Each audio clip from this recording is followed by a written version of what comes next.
Group captain UK Devnath sir, Jai Hind. बहुत बहुत शुक्रिया समय देने के लिए। Thank you sir.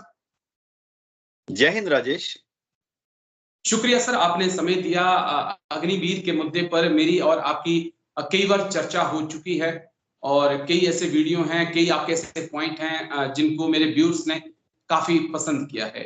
उन्हीं में से एक व्यूअर्स है, उसने वो अग्निवीर है और वो कह रहा है कि सर उसने अपनी एक प्रॉब्लम रखी है कि सर बैंक मैं अग्निवीर हूं, लेकिन बैंक में मैं लोन लेने जा रहा हूं। बैंक मेरी जॉब की गारंटी के ऊपर भी मुझे लोन देने को तैयार नहीं है।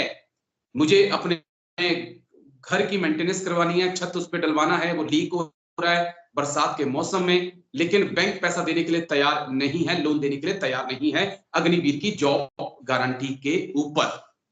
एक बड़ा अलग सा एक ऐसा इश्यू सामने आया है सर, जिस पे शायद कोई बात नहीं कर रहा है। ये तो एक अग्निवीर का कमेंट है, कई और होंगे। किसी की बहन की शादी होगी, किसी की माँ की तबीयत खराब होगी, किसी की घर में कई समस्याएं होती हैं, कई बार पैसे की जरूरत पड़ जाती है। और सबसे अहम बात कि अग्निवीर या तो किसी मजदूर का बेटा है या किसी किसान का बेटा है, किसी नेता का, बिजनेसमैन का बेटा तो है नहीं जिसके पास अरबों करोड़ों रुपए पड़े हुए हैं, लाखों रुपए जो है वो जेब में लेकर घूमता है। सर मैं चाहूंगा कि आज इसी पे बात रखें कि ऐसा क्या कारण है कि अग्निवीर को बैंक लोन भी देने से कतरा रहे और हम सपने दिखा रहे हैं कि 4 साल बाद तो आपको हम चंद्रमा पे नौकरी दिलाएंगे। राजेश, अच्छा हुआ कि आपने ये सवाल मेरे से पूछा। पहली बात तो ये है, मैं सब बच्चों को बता दूं, अग्निवीर मेरे बेटे के बराबर हैं कि फौज से रिटायर होने के बाद मैं एक बैंक में ही एडमिनिस्ट्रेटिव या सिक्योरिटी कंसल्टेंट था। अग्निवीर की जो ये दुविधा है, बहुत ही दुखद दुविधा है। मैं सारे अग्निवीर को 2-3 चीजें बताना चाहता हूं, जो कि मैंने अपने बैंक में जो मित्र हैं, आज सुबह उनसे बात करने के बाद अब समझा हूं। देखिए, 2-3 चीज राजेश बहुत जरूरी है। एक तो है कि हर बैंक का लोन देने का जो नजरिया होता है या पॉलिसी होती है, अलग अलग होती है। प्राइवेट बैंक की एक तरह से पॉलिसी होती है लोन देने के लिए, सरकारी बैंक की एक तरह से होती है पॉलिसी देने के लिए। जितने सरकारी बैंक हैं उनमें भी आपस में अलग अलग नजरिए होते हैं। सबसे बड़ी बात यह होती है कि जो बैंक में लोन देने वाले अधिकारी होते हैं, कस्टमर केयर में जो अधिकारी होते हैं, उनकी 3-4 ब्रीफिंग होती है। मोटा मोटी सारे बैंक 3 रूल फॉलो करते हैं। एक, जो लोन आवेदन दे रहा है उसकी पक्की नौकरी है कि कच्ची नौकरी है, सरकारी हो या प्राइवेट हो। काफी लोग प्राइवेट में पक्की नौकरी करते हैं, काफी लोग प्राइवेट में कच्ची नौकरी करते हैं, काफी लोग सरकारी पक्की नौकरी करते हैं, काफी लोग सरकारी नौकरी करते हैं, कच्ची नौकरी करते हैं। सरकारी नौकरी में है ऑन कॉन्ट्रैक्ट, प्राइवेट में सिविलियंस की बात कर रहा हूं। बैंक का जो लोन अप्रूविंग ऑफिसर है, उसके गाइडलाइन में ये है कि 1 महीने का जो तनख्वाह के बराबर लोन है। मैं मानता हूं पहले कि उस अग्निवीर की तनख्वाह उस बैंक में आ रही है जहां से वो लोन लेने की कोशिश कर रहा है। सारे बैंक किसी भी अपने क्लाइंट को, चाहे वो अग्निवीर हो या कोई भी हो, उसको अगर उसकी रेगुलर सैलरी वहां आ रही है, 1 महीने का लोन तो वो आंख बंद करके दे देते हैं। दूसरी बात, ज्यादातर बैंक में नियम यह है कि अगर उस कर्मचारी की तनख्वाह लगातार पिछले 1 साल से आ रही है और लगातार अगले 1 साल तक आती रहेगी, इसको जज करने के बाद, यानी वो पूछेगा आप अग्निवीर कब से हो? 2 साल से। तो ये पता है कि वो उस बैंक में 2 साल और रहेगा। अग्निवीर तो 4 साल की है ना। दिक्कत कहां आ रही है कि वो बैंक को ये श्योरिटी नहीं है कि उसके बाद वो और कहीं ट्रांसफर नहीं हो जाएगा। समझिए, अग्निवीर ने लोन की एप्लीकेशन डाली उधमपुर में आज। बैंक मैनेजर को या लोन अप्रूविंग जो ऑफिसर है, उसको डर ये है कि ऐसा ना हो कि ये अग्निवीर 4 साल का टेन्योर है ना, ऐसा ना हो कि अगले साल उसकी पोस्टिंग तवांग में हो जाए, तवांग में कोई दूसरा बैंक उसकी सैलरी जाएगी। आप ये अग्निवीर को समझनी पड़ेगी। एक और चीज बैंक में जो ऑफिसर्स हैं उनकी गाइडलाइन ये है कि अगर उसकी सैलरी पिछले 3 साल से लगातार बैंक में आई गई है तो 3 साल की जो एवरेज सैलरी है, 3 साल की जो एवरेज सैलरी है उसके लिए बैंक वाला उसको तुरंत अगले 1 साल की सैलरी के बराबर लोन दे सकता है। ओके, ये अग्निवीर को समझना पड़ेगा। तो बैंक में जाकर उन्हें बात करनी पड़ेगी। पहले तो बैंक वाला ये भापने की कोशिश करेगा कि ऐसा तो नहीं है कि अगले साल पोस्टिंग की वजह से अग्निवीर इस ब्रांच को छोड़ के और किसी दूसरे ब्रांच में चला जाएगा। दूसरी बार अग्निवीर की जो लास्ट 3 साल की सैलरी स्लिप है अगर वो दे सकता है तो उसका जो एवरेज बनता है उसके लिए वो अगले 12 महीने, अगले 1 साल की लोन उसको दे देंगे, प्रोवाइडेड उसकी अग्निवीर में 1 साल की नौकरी बाकी है। तो बड़ी दिक्कत आ रही है। अच्छा, दूसरी बात मैंने बीच में मैं आपको जी एक ये कि क्योंकि मैंने भी 17 साल नौकरी की है, आपके पास तो डबल में से तो तजुर्बा है। हम लोग का जो अकाउंट होता है मेनली वो हमारी होम ब्रांच में ही होता है जहां से हम आते हैं। हम मेरा जो अकाउंट है जिसमें मेरी सैलरी आती थी या अब पेंशन आती है वो तो मेरे तब से मेरी होम ब्रांच में ही है। होम ब्रांच में जहां से मैं आता हूं उस डिस्ट्रिक्ट में, उस तहसील में वहीं से ही अकाउंट है और वो शायद कभी चेंज नहीं होता।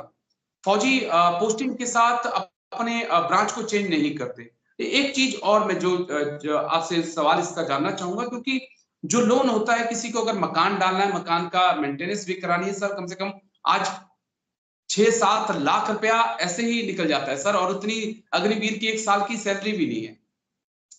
तो और जो लोन की जो हमें किस्त भरनी होती है, ईएमआई जो भी कहते हैं, उसे जो इंटरेस्ट देना होता है वो 8 साल 9 साल के अंदर हम मकान का भरते हैं। बहुत सारी कंफ्यूजन है सर।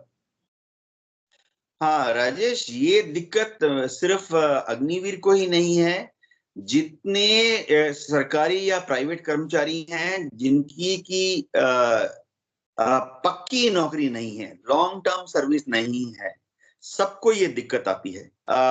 जैसे सेंट्रल गवर्नमेंट एम्प्लॉई है, जब वो जॉब ज्वाइन करता है तो बैंक को मालूम है, उसकी पे स्लिप देखकर उनको आइडिया हो जाता है कि अब ये अगले 10 साल 20 साल 30 साल तक नौकरी करेगा, नौकरी के बाद इसकी पेंशन आती रहेगी। इसी तरह से हमारे जो फौजी हैं, जो कि रेगुलर फौजी हैं, रेगुलर लॉन्ग टर्म सर्विस वाले फौजी हैं, बैंक को मालूम है कि ये 15 साल नौकरी करेगा, 18 साल 20 साल नौकरी करेगा कम से कम, उसके बाद भी इसकी पेंशन आती रहेगी। तो क्या होता है, बैंक लॉन्ग टर्म ईएमआई वाला लोन देने के लिए आसानी से राजी होते हैं, क्योंकि उन्हें रिस्क फैक्टर है। उनको मालूम है 5 साल का लोन दे दो, 10 साल का रिटर्नेबल लोन दे दो, तो उसको कोई दिक्कत नहीं होती है बैंक को, क्योंकि उसको मालूम है कि इसकी नौकरी जहां पर भी, मैं परमानेंट सरकारी नौकरी वालों की बात कर रहा हूं, बैंक को दिक्कत नहीं होती है कि हाँ ठीक है 5 साल का लोन ले लो, 10 साल का लोन ले दो।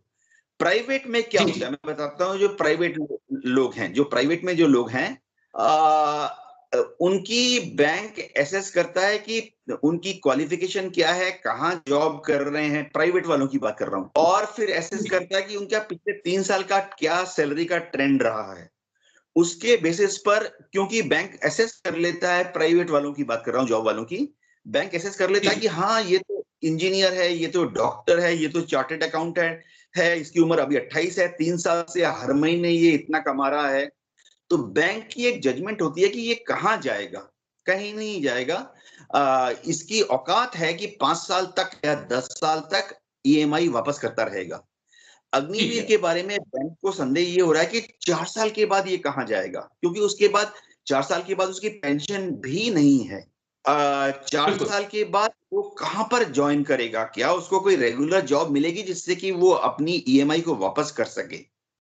तो बैंक जो है उसको तभी तक का लोन देंगे, उतना ही लंबा लोन देंगे जब तक कि एज एन अग्निवीर उसकी नौकरी बाकी है। समझिए 4 साल में से उसके 3 साल कंप्लीट हो गए हैं, तो बैंक उसको लोन दे देगा, क्योंकि उसको मालूम है कि अगले 1 साल तक वो अग्निवीर है, श्योर उसकी तनख्वाह आएगी। तो मैं वैसे आपको सलाह देता हूं, ऐसी दुविधा काफी जगह पहले भी आती थी। तो अग्निवीर जो हैं अपने जो यूनिट में जब दरबार होता है उसमें ये पॉइंट को रखें, सारी यूनिट्स जो हैं अपने एरिया की, सब एरिया की जो कर्नल एडम है उनके पास ये पॉइंट फॉरवर्ड करेंगे, और सब जो एरिया के जो कर्नल एडम है वो डेफिनेटली बैंक्स के साथ इस इशू को ऑफिशियली ले लेंगे, तो उससे भविष्य में थोड़ा मामला सुधरने की उम्मीद है। जी एग्री सर। मैं 2 पॉइंट और आपसे समझने हैं। एक पॉइंट मेरा और है जो बड़ा इंटरेस्टिंग है कि जब अग्निवीर सर्विस कर रहे हैं, उस वक्त उन्हें लोन नहीं मिल रहा है उनके घर के काम करने के लिए, घर की मेंटेनेंस के लिए, बहन की शादी के लिए या माता पिता की बीमारी के लिए। सर जब रिटायर हो जाएंगे 4 साल बाद और सीएपीएफ में नहीं लगेंगे, फिर उनको क्या मिलेगा? जिन्हें आज लोन नहीं दे रहा बैंक, उन्हें कल लोन दे देगा? हाँ राजेश, बात दुविधा की है, लेकिन बैंक उनको लोन दे देगा जितनी उनकी अग्निवीर की सर्विस बाकी है, क्योंकि बैंक को मालूम है कि अगर वो उसकी सर्विस बाकी है एज एन अग्निवीर। मैं सवाल क्लियर करता हूँ। आफ्टर रिटायरमेंट, जब अग्निवीर रिटायर हो जाएगा, सीएपीएफ में तो ज्यादा से ज्यादा 10% चले जाएंगे, 15%, 20%, मैं 30% रख लेता हूँ रिटायर होने के बाद, लेकिन 70% बाहर रहेंगे। उन्हें अपना काम करना होगा, काम करने के लिए पैसा चाहिए होगा। जो बैंक जो है, जो ये देश का सिस्टम जो वर्दी में खड़ा है अग्निवीर, उसे लोन नहीं दे रहा है, क्या देश का सिस्टम जो रिटायर होकर अग्निवीर आ जाएगा उसे लोन देने के लिए तैयार होगा? हाँ राजेश, बहुत दुख की बात है, मुझे आपकी बात माननी पड़ रही है। रिटायरमेंट के बाद बैंक जो है अग्निवीर को एक नॉर्मल सिविलियन प्राइवेट इंडिविजुअल समझेगा, और अग्निवीर को सारे बैंक लोन देने के पहले काफी विचार विमर्श करेंगे। अगर वो रिटायर हो गया है और सिविल में चला गया है, सिविल का मतलब है एकदम प्राइवेट, ये नहीं कि किसी बीएसएफ, सीआरपीएफ या दिल्ली पुलिस में आ गया, एकदम प्राइवेट जो है, जो कि रिटायर होने के बाद इधर उधर नौकरी करने तलाश कर रहा है, बैंक उनको लोन देने से हेजिटेट करेंगे। बैंक उनको लोन देने के लिए उनको एक आम भारत का नागरिक जिसकी कोई रेगुलर नौकरी नहीं है, रेगुलर तनख्वाह नहीं है, ऐसा समझ के ही लोन देंगे। तो आपका जो एकदम प्राइवेट आदमी है, मैं बताता हूं उसको, बैंक का गाइडलाइन है कि उसकी बैंक के सेविंग अकाउंट में जितना बैलेंस है, बैंक क्या करती है कि उस सेविंग बैंक को सिक्योरिटी डिपॉजिट बनाकर उसका 3 गुना लोन दे देती है। चलिए, आई होप 12-14 लाख रुपया मिलेगा तो शायद कुछ लोन मिले उन्हें, ऐसी मैं उम्मीद करूंगा। बस एक आखिरी पॉइंट मैं आपसे और समझना चाहूंगा। कल से एक खबर बहुत तेजी से फैल रही है, क्योंकि आर्मी में अभी तक 20 से ज्यादा अग्निवीरों की मौत हो चुकी है। 9 से 10 अग्निवीर जो हैं उन्होंने सुसाइड किया है या कहें एक्सीडेंटल फायर हुआ है। सेना कह रही है कि ये ट्रेनिंग की कमी नहीं है, ये अंदर का माहौल है उसकी कमी नहीं है, ये कमी मोबाइल फोन और गर्लफ्रेंड की है, क्योंकि अग्निवीर जैसे ही सेना को ज्वाइन कर रहे हैं उनके ब्रेकअप हो जा रहे हैं, और जब वो गर्लफ्रेंड से बात कर रहे हैं मोबाइल पर तो रात को टेंशन में आ जाते हैं और गोली चला देते हैं। वाकई में इज इट पॉसिबल सर? और अगर ये पॉसिबल है तो फिर आप अग्निवीर को अकेले ड्यूटी पर क्यों भेज रहे हैं? साथ में एक परमानेंट सोल्जर क्यों नहीं है उसके? अग्निवीर को आप नाइट गार्ड में हथियार कैसे दे रहे हैं? अम्निशन कैसे उसके पास पहुंच जा रहा है? अम्निशन तो गार्ड कमांडर के पास रहता है। राजेश, इसमें कोई शक नहीं है कि अग्निवीर की जो सोशल स्टैंडिंग है वो एक रेगुलर सोल्जर के मुकाबले कम है। ये अगर एक घर में 2 भाई हैं, एक बीएसएफ ज्वाइन कर लेता है, उसको तुरंत अच्छी लड़की शादी करने के लिए अच्छे घर से मिल जाता है, क्योंकि ससुराल वालों को मालूम है कि अगले 40 साल तक, 60 साल की उम्र तक वो कांस्टेबल, और करते करते करते हेड कांस्टेबल, करते करते करते इंस्पेक्टर बन जाएगा। अग्निवीर के बारे में दिक्कत यह आ रही है कि चाहे गर्लफ्रेंड हो या ससुराल, भावी ससुराल वाले हो, वो कतरा जाते हैं। कतरा इसलिए जाते हैं कि सबको लगता है कि इससे शादी करेंगे तो 4 साल के बाद पता नहीं ये क्या होगा, रेगुलर सोल्जर बनेगा कि नहीं। बाहर अगर प्राइवेट में आ गया 4 साल के बाद अगर 75% जो रिजेक्ट हो गए उनमें बाहर आ गया, क्या सीएपीएफ में या दिल्ली पुलिस में नौकरी मिलेगी या नहीं, शक है।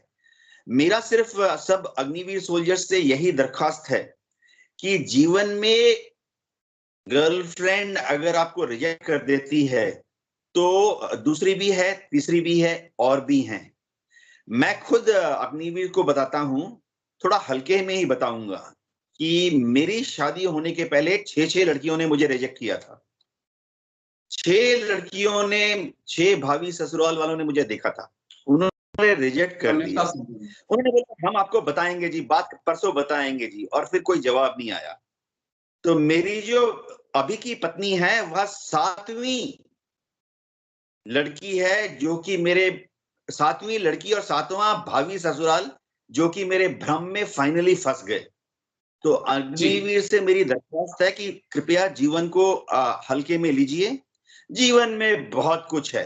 ये अग्निवीर निकलने के बाद हो सकता है अपनी जो 11 लाख की निधि है उसको इन्वेस्ट करके भविष्य में बड़े एंटरप्रेन्योर बने, दुकानदार बने, प्राइवेट इंडस्ट्रियलिस्ट बने, या हो सकता है कि चार्टर्ड अकाउंटेंसी कर लें, एमबीए कर लें और भी अच्छी नौकरी में चले। आईएएस के लिए कोशिश करिए, किसने मना किया है? आप आईएएस, आईपीएस, आईएफएस के लिए कोशिश करिए। मैं तो ये चाहता हूं कि अग्निवीर आईएएस, आईएफएस के लिए कोशिश करें, यहां से निकलें।